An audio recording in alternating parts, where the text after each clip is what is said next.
Hello प्यारे दोस्तों, कैसे हैं आप लोग। आशा करते हैं स्वस्थ होंगे, जहां भी होंगे मस्त होंगे। मैं कृष्णा कुमार ठाकुर आपके अपने YouTube channel go for YouTube में आपका स्वागत करता हूं। हमने पिछली कक्षा में आपको हाइट एंड डिस्टेंस के सवालों को करके दिखाया था, जिसको करने में आप लोगों को बहुत मजा आया होगा। आज हम एक नए टॉपिक की ओर चलते हैं और एक नए चैप्टर की ओर आगे बढ़ेंगे, जो है कोऑर्डिनेट ज्योमेट्री, जिसका मतलब होता है निर्देशांक ज्यामिति। ठीक है। इस चैप्टर से भी आपके एग्जाम में क्वेश्चन 100% आते हैं और ये चैप्टर भी आपके लिए मार्किंग चैप्टर हो सकता है। जैसा कि आप लोगों को पता होगा कि ज्योमेट्री दो शब्दों से मिलकर बना है, जियो और मैट्री से। ठीक है। उससे उस शब्द पर आगे बढ़ने से पहले मैं आप लोगों से ये एक बात कहना चाहता हूं। किसी भी चैप्टर को पढ़ने से पहले अगर आप उस चैप्टर का पूरा भाषा, यानी जो उसका भाषाई समझ है, वो अगर आप प्राप्त कर लेते हैं तो चैप्टर बनाना आपके लिए बेहद आसान हो जाएगा। ठीक है। तो इस चैप्टर के अंतर्गत हम पढ़ेंगे कोऑर्डिनेट ज्योमेट्री, जिसका मतलब होता है निर्देशांक ज्यामिति। ठीक है। इसमें सबसे पहले आपको जानना है कि ये ज्यामिति क्या होता है, फिर उसके बाद जानना है कि निर्देशांक आखिर क्या है, ज्यामिति क्या है, फिर निर्देशांक इसमें क्यों लगा। ठीक है। तो जैसे आप लोगों को पता होगा, ज्यामिति गणित की एक शाखा होती है जिसमें हम मापन संबंधी क्रियाओं को करते हैं। ठीक है। सबसे पहले समय में इसका उपयोग जो है ना भूमि के मापन में किया जाता था, इसलिए हम इसे भूमिति भी कहते थे। ठीक है। हमारे यूनानी गणितज्ञ महोदय यूक्लिड, जिन्होंने इस शाखा का विस्तार किया था, उनके अनुसार हम इस पद्धति को देखते हैं और आगे बढ़ते हैं। ठीक है। तो बढ़ते हैं। ज्यामिति किसे कहते हैं, इसका अर्थ क्या होता है, इसका मतलब क्या होता है, पहले इसको जानते हैं। ठीक है। तो ध्यान दीजिएगा, ज्यामिति जो है इसका इंग्लिश नाम होता है जियोमेट्री। क्या होता है? जियोमेट्री। ठीक है। क्या होता है इसका? जियोमेट्री होता है। ठीक है। जो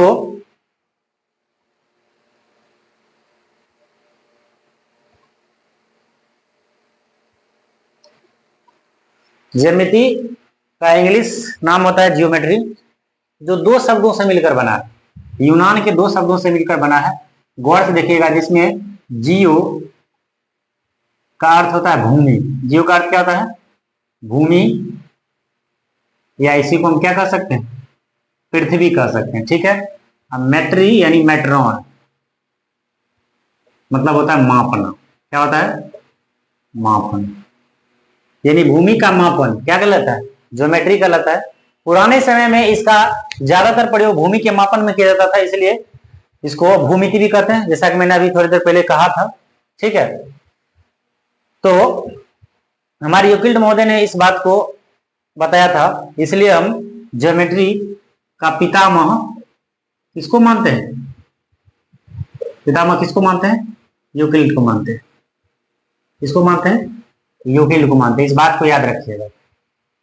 इन्होंने अपने पुस्तक एलिमेंट्स में विभिन्न प्रकार के ज्यामितीय आकृतियों के बारे में बताया था। किस पुस्तक में? अगर आपसे ये भी पूछ लिया जाए, यूक्लिड ने जब ज्यामिति के बारे में बताया था, तो ज्यामिति से संबंधित आकृतियों के बारे में उन्होंने किस बुक में लिखा था? अपने किस बुक में लिखा था? उस बुक का नाम था एलिमेंट्स। उस बुक का क्या नाम था? एलिमेंट्स। ठीक है। इसी बुक में उन्होंने ज्यामिति के आकृतियों का संकलन किया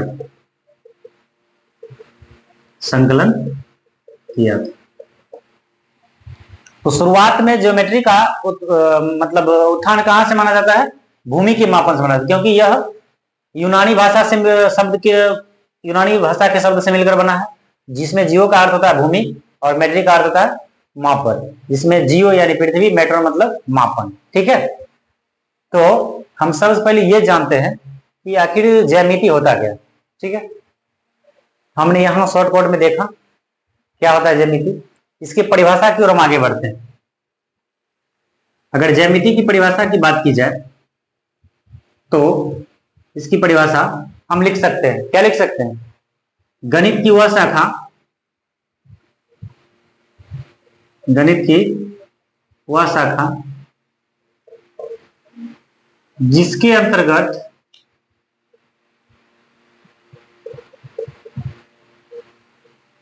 विभिन्न प्रकार के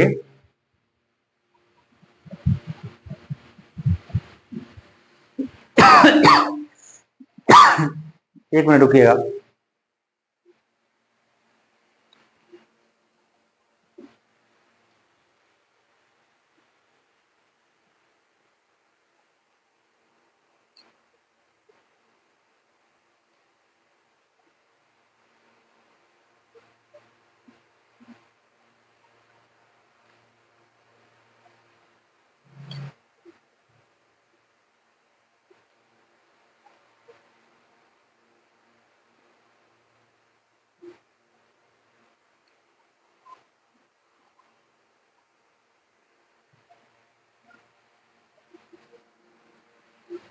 चलिए, बीच में थोड़ा परेशानी हो गया था।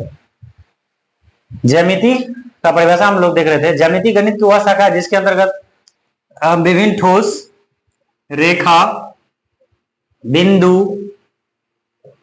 समतल, वक्र इत्यादि का अध्ययन करते हैं, इत्यादि का अध्ययन करते हैं।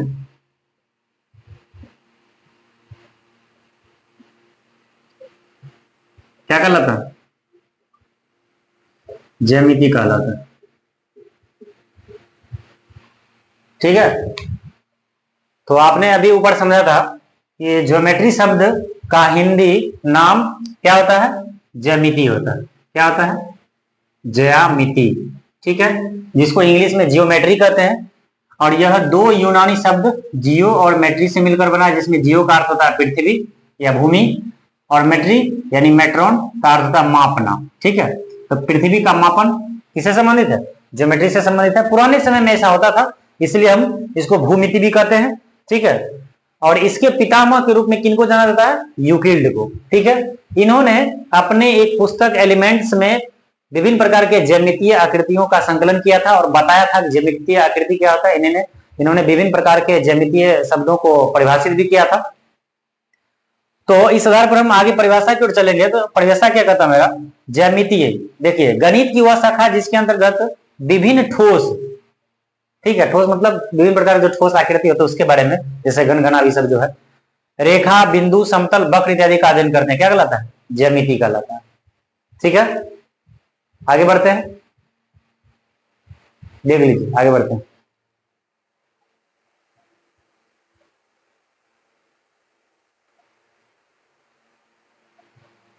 चलिए, परिभाषा से हम आगे की ओर बढ़ते हैं। यूक्लिड ने ज्यामिति के आधार पर कुछ ज्यामिति शब्दों को परिभाषित किया था। फिर पहले उनको देख लेते हैं। जैसे उन्होंने बिंदु के बारे में कहा था। देखिए, बिंदु वह होता है जिसका कोई भाग नहीं होता।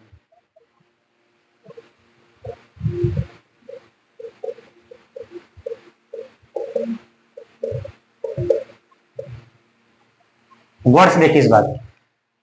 यूक्लिड महोदय ने क्या कहा था कि बिंदु वह होता है जिसका कोई भाग नहीं होता है। अब जाहिर सी बात है, कहीं पर आप एक छोटा सा बिंदु रख दीजिएगा तो क्या इससे पता चलेगा कि इसमें लंबाई है, चौड़ाई है, ऊंचाई है, मोटाई या कुछ भी? क्या इसका भाग हुआ? नहीं ना हुआ। तो यूक्लिड ने कहा था बिंदु के बारे में, बिंदु वह होता है जिसका कोई भाग नहीं होता। ठीक है, चलते हैं आगे।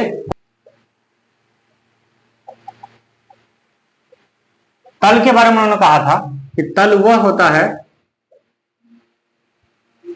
तल वह होता है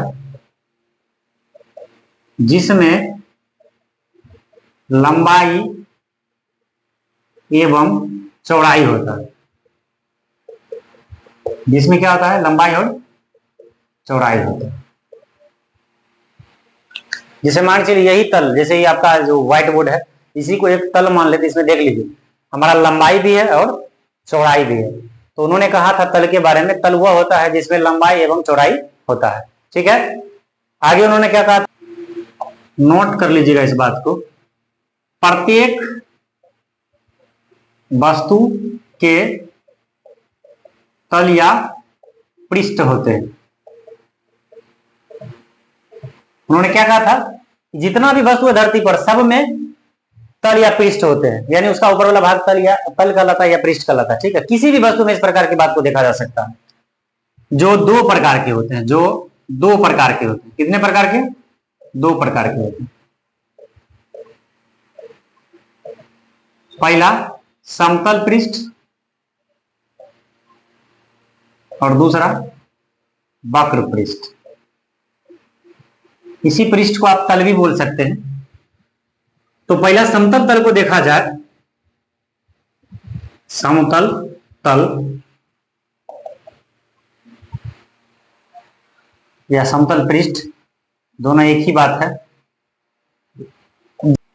जो बिल्कुल सपाट हो, जो बिल्कुल सपाट हो उसे क्या कहते हैं? समतल तल कहते हैं। उसे क्या कहते हैं? समतल तल कहते हैं। ठीक है, उसके बाद दूसरा वक्र पृष्ठ। दूसरा क्या होता है? वक्र पृष्ठ, जिस की सतह वक्राकार हो उसे वक्र पृष्ठ कहते हैं। उसे क्या कहते हैं? वक्र पृष्ठ कहते हैं। ध्यान से देखिए इस बात को। पहले उन्होंने कहा था बिंदु वो होता है जिसका कोई भाग नहीं होता, यानी अभी आपको हमने बताया था कि एक बिंदु बना देंगे तो उससे आपको पता नहीं चलेगा इसमें लंबाई कितना है, चौड़ाई कितना है, मोटाई कितना, ऊंचाई कितना, आप नहीं बता सकते। तल वह होता है जिसमें लंबाई एवं चौड़ाई होता है। तल में अभी जस्ट मैंने बोला था कि अगर इस व्हाइट बोर्ड को एक तल मान लिया जाए तो इसमें एक लंबाई भी है और चौड़ाई भी है। ठीक है, आराम से कर सकते इस बात को।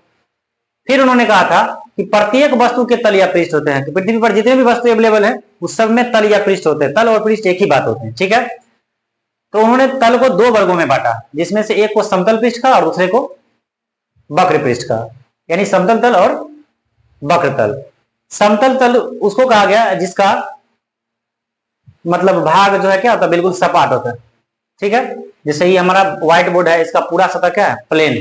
इसलिए इसको हम कौन सा सतह कर सकते हैं? समतल सतह कर सकते। क्यों? क्योंकि इसका पूरा भाग सपाट है, एकदम प्लेन है। फिर का वक्र पृष्ठ, जिसकी सतह वक्राकार हो, यानी जिसका सतह टेढ़ा मेढ़ा होता है, उसको हम क्या कहते हैं? वक्र सतह कहते हैं। जैसे इस प्रकार से, इस प्रकार से, इस प्रकार से।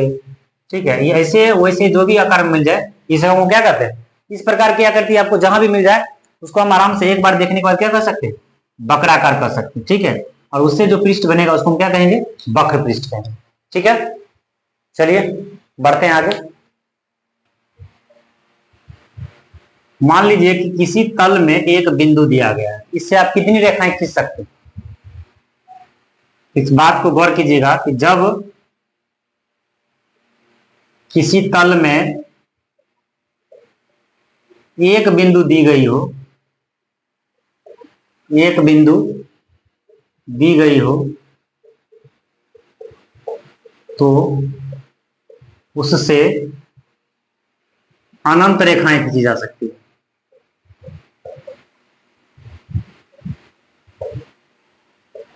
खींची जा सकती है।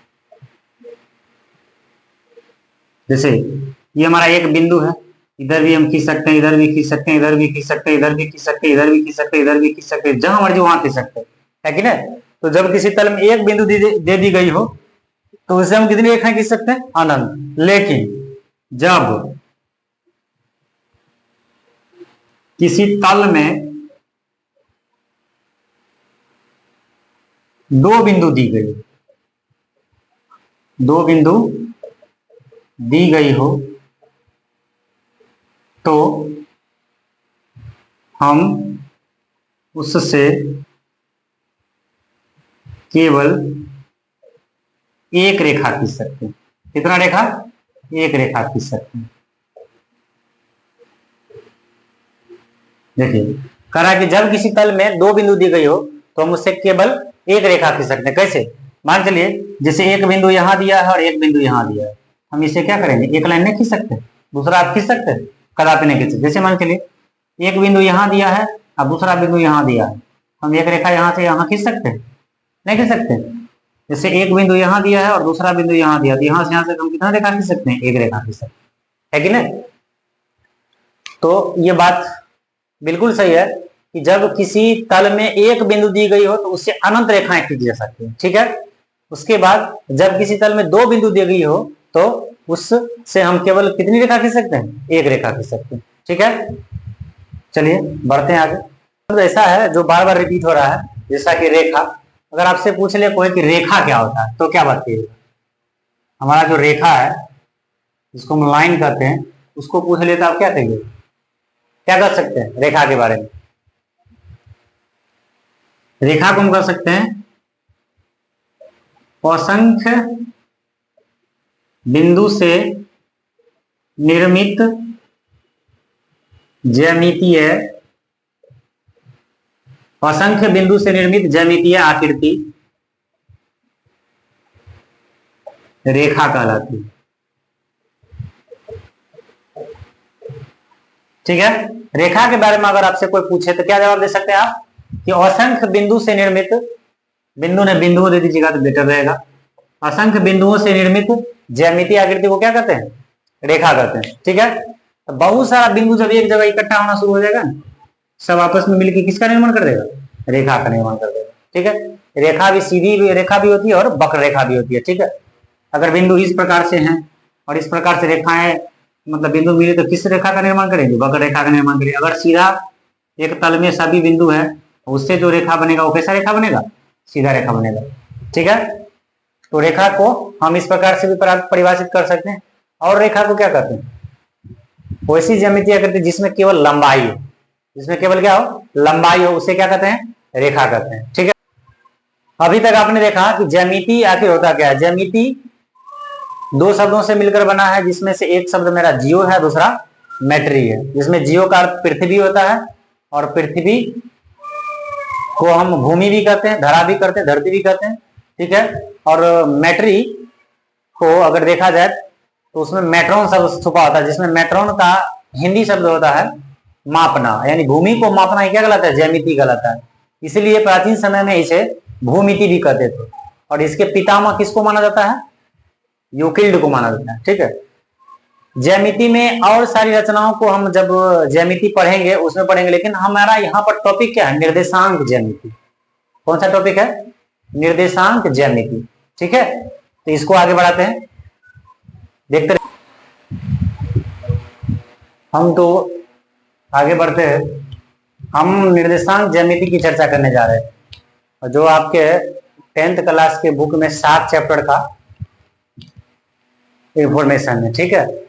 तो कहता है निर्देशांक ज्यामिति आखिर होता क्या? कहता है कि ज्यामिति की वह शाखा है जिसमें वस्तु की स्थिति का निरूपण विशेष संख्याकों या निर्देशांकों द्वारा की जाती है, उसे निर्देशांक ज्यामिति कहते हैं, ठीक है। या क्या कह सकते उसको? ज्यामिति की वह शाखा जिसमें वस्तु की स्थिति का निरूपण विशेष संख्याकों या निर्देशांकों द्वारा की जाती है, उसे निर्देशांक ज्यामिति कहा जाता है, ठीक है। यानी किसी वस्तु की स्थिति को दिखाने के लिए हम संख्या का प्रयोग करते हैं, ठीक है। यानी निर्देशित करते हैं उस वस्तु को किसी संख्या के द्वारा, इसलिए उस संख्या को क्या कहा जाता है? निर्देशांक कहा जाता है, ठीक है। और इसकी स्थिति को रेखा, वक्र या बीजगणितीय समीकरणों के द्वारा दिखाया जाता है, इसलिए रेखा गणित और बीजगणित का सम्मिलित रूप भी हम निर्देशांक ज्यामिति को कह सकते हैं। नोट में एक बात लिख सकते हैं, इसमें वस्तुओं की स्थिति को, इसमें वस्तुओं की स्थिति को रेखाओं, वक्रों या बीजगणितीय रूप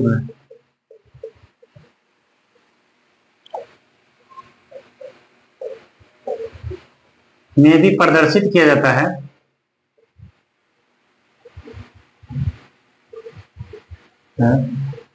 इसलिए इस शाखा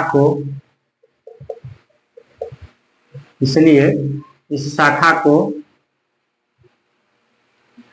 रेखागणित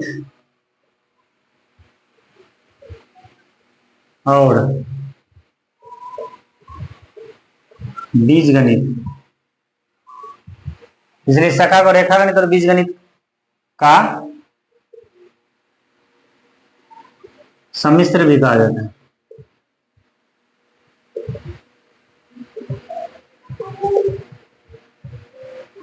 ठीक है, तो ज्यामिति हमने देखा कि ज्यामिति क्या होता है, ज्यामिति के शब्दों का मतलब क्या होता है, ज्यामिति के पितामह के रूप में किसे जाना जाता है, और उस पितामह ने हमारे लिए ज्यामिति के विभिन्न तथ्यों को जो परिभाषित किया उसको किस रूप में किया। ठीक है, इस सब को जानते हुए हम आगे बढ़े। तो हम जो चैप्टर शुरू किए थे उसका नाम था निर्देशांक ज्यामिति, उसी से रिलेटेड है। ठीक है, इसलिए हम इस टॉपिक पर आए और इस टॉपिक के बारे में जाने कि निर्देशांक ज्यामिति आखिर होता क्या है। ठीक है, उसमें हमने ये पढ़ा ज्यामिति की वह शाखा जिसमें वस्तु की स्थिति का निरूपण विशेष संख्याकों या निर्देशांकों द्वारा की जाती है, उसे हम क्या कहते हैं, ज्यामिति कहते हैं, निर्देशांक ज्यामिति कहते हैं।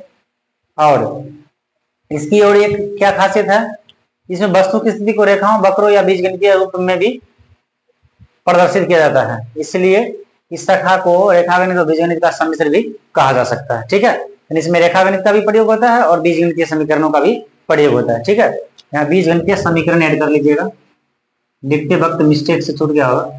ठीक है, तो इस प्रकार हम इसमें आगे बढ़ेंगे। निर्देश अंक क्या है, निर्देश अक्ष क्या है, अक्ष क्या है, ये सब क्या है, ये सब हम अगले वीडियो में देखेंगे। ठीक है, तब तक आप इतना आप अपने दिमाग में बैठा लीजिए। ठीक है, जब आपके दिमाग में इतना बैठ जाएगा तो आगे की चीज को आप आसानी से बना सकते हैं। इसके आगे का क्लास हम अगले वीडियो में करेंगे। ठीक है, इसके आगे का जो भी चर्चा है हम अगले वीडियो में करेंगे और उसमें समझेंगे कि अक्ष क्या होता है, सारा चीज आराम से पढ़ेंगे, आगे बढ़ेंगे। ठीक है, तब तक आप अपने इस चैनल को प्यार दीजिए, इसको आगे बढ़ाइए, शेयर कीजिए, लाइक कीजिए, सब्सक्राइब कीजिए। धन्यवाद।